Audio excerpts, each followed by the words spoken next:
What is going on, everybody? Been a diehard Pistons fan since '03 and eager to see this team getting back to playing winning basketball. We are officially 1 week in, 3 games into the Las Vegas Summer League, and in this video, we're going to talk about the key takeaways and lessons learned so far to this point through the Summer League. The Pistons, of course, have one regular Summer League game remaining. If they win that, they might have a chance at getting into the knockout round. But overall, we've got a pretty good grip on what we're going to see here at Summer League this season. So I just want to talk about everything that we have learned so far and how it will impact the regular season. First thing to speak on is what we have learned about Ron Holland. Now, Ron Holland has only played 2 out of 3 of the Summer League games so far. He was ruled out for rest for the second game and then returned yesterday. But I would say the biggest takeaway about Ron is he is exactly as advertised. Everything that I thought about Ron Holland before the Summer League was on showcase at the Summer League. We knew that Ron Holland was crazy athletic. We've been able to see that at the Summer League. We knew that Ron Holland is going to be a work in progress as far as his jump shot goes. We saw that at the Summer League. We knew that Ron Holland was going to have high potential as a defender and already be pretty good on that side of the ball. And we've also been able to see that at the Summer League. Every single thing that I imagined about Ron Holland, he has played up exactly to what I expected from him. And that's not a bad thing at all.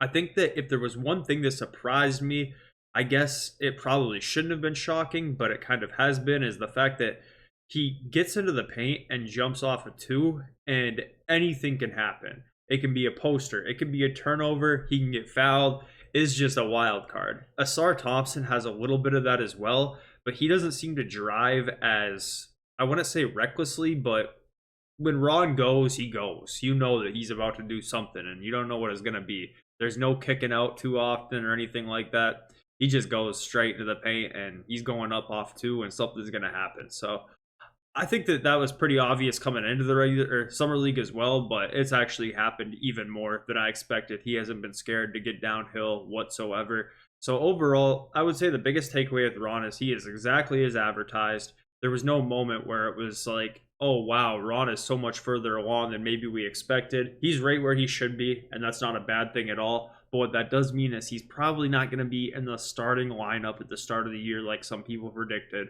He's just not polished enough on all aspects of the game to be able to be at that level right now, but that is totally okay. And now the second biggest takeaway, if not the biggest takeaway, is that Bobi Klintman is going to need regular season minutes. That is a good thing in my opinion. Now, of course, it's easy to overreact to the Summer League. It's easy to get carried away looking at Summer League film and thinking that somebody's going to be able to translate right away, especially as a rookie, everything in between. But the things that Bobi has shown on the court at the Summer League are all replicatable in any basketball environment, even the NBA. It's not like Bobi Klintman has gone out in the Summer League and has shot 20 for 30 from 3 and has just been incredibly hot and can come back down to earth anytime. What's impressed most about Bobi Klintman to most Pistons fans is just his overall basketball instincts and feel for the game, whether that be positioning on defense, his passing. His passing, in my opinion, is just absolutely amazing. When we're talking about big men that can pass, I think when it's all said and done, Bobi Klintman's going to be in those conversations when people talk about big men that are known for their passing, because it's crazy to see a dude of this size be able to consistently make the right read over and over and over again and create for others. I think right now, when you're looking at the Pistons lineup, people have been asking for a true power forward for ages. We did solve that problem a bit in free agency by getting Tobias Harris, but this is a true power forward, and the best version of Bobi Klintman fits perfectly on this roster. The best version of who Bobi Klintman can be is a perfect fit to share the court with guys like Cade Cunningham and Jalen Duren and Ausar Thompson, because he's able to stretch the floor and provide secondary playmaking. So overall, super excited for what's in store in Bobi Klintman, and he is ahead of schedule compared to what I thought he was going to be. The third takeaway is going to be about Marcus Sasser's role. So Marcus Sasser's always been more of a combo guard, not your traditional break it down, set the table type of point guard. He's always been more of a score first guard, despite being pretty undersized for that role. In the Summer League, they have asked him to do more of that floor general type of game where he's trying to initiate the offense over and over again. And I was hoping that they would do that, because I thought in my head, okay, if Cade and Ivy start together, Lord forbid one of them go down at any point in the year, Marcus Sasser is going to have to lead the bench as a point guard. But after watching him attempt to do that in the Summer League, I think that it might be best just to go get like a Tyus Jones and add him onto this roster to take that role over, and just let Marcus Sasser be the combo guard that Marcus Sasser is. When Marcus Sasser finally started to get into his scoring mode a little bit yesterday and a little bit in game 2, where he was looking for his own shot, he looked better than what he looked like when he was trying to initiate the offense and create for others. Hopefully, maybe that could still come around and improve, but realistically, I just think the best version of Marcus Sasser is a version of Marcus Sasser where he's being told, your job is to score the rock, go get one, my man. So overall, I think that for Marcus Sasser, if there's any key takeaways here, it's that the playmaking is more or less exactly what it was last year, and he's probably more slotted and suited for a combo guard, off the ball type of role than he is for a guy who's going to be bringing the ball up over and over again and setting the table for his teammates. The next takeaway is that Daniss Jenkins is probably one of the better, if not the best, two-way guys we have had since they introduced two-way contracts. It would either be a toss-up for me between him or Stanley Amude, because I have no doubt in my mind, even just watching through the first few Summer League games, that he not only has more potential, but he's just a better, more useful player than some of the other two-way guys we have had on the roster, such as Buddy Boeheim. I think that Daniss Jenkins has good size for his position. He's able to shoot the ball. He's able to do a lot defensively. I think that overall, Daniss Jenkins is just a really high standard for a two-way contract guy.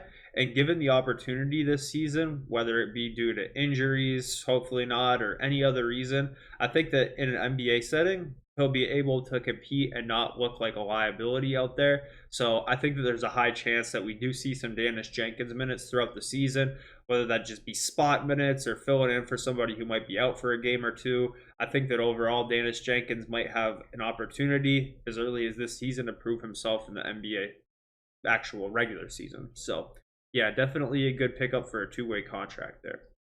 And last but not least is just the overall team camaraderie. So, of course, the elephant in the room, the Pistons lost 28 straight games last year to finish off with a 14-win season, worst in franchise history. It's pretty easy to get down on yourself in those types of situations as a team, have a bad outlook. But all the guys have been out of the Summer League. We've seen Cade, Duren, Ivy, Sasser out there. We've seen Tim Hardaway Jr., Tobias Harris out there. We've seen Bickerstaff and Langdon. A lot of them have been interviewed, and the vibes are overall pretty good. These guys don't seem whatsoever to be divided or clicked up or anything like that. They are all together, sitting together, having a good time, laughing with each other, and seem to be okay as far as the actual vibe of the team goes, which I give credit to them, because it would be pretty easy after last season to be out on the Detroit Pistons as an organization, or just not, wanting to go out to these types of events and be with a team. I could see how, if I was in that situation, maybe I'd say, you know what, I just want to step away from the team as a whole this summer and work on myself, work on my game, work on myself by myself. But it doesn't seem like too many of the players at all have done that. They're all still together, which is a great thing to see. Every interview we've seen from Cade, Tobias, Langdon, Bickerstaff, all the right things have been being said. So overall, the vibe of the team has actually been pretty good considering what happened last year. So that pretty much wraps it up. A few key takeaways. We have one more regular season Summer League game, and that's going to be on Friday the 19th at 7 p.m. I will be here tomorrow to preview that, and then here on after the game to review it. And if we get into the play-in or playoffs, whatever it's called for the Summer League there, we'll be talking about that on this channel as well. So I'll catch up with y'all soon.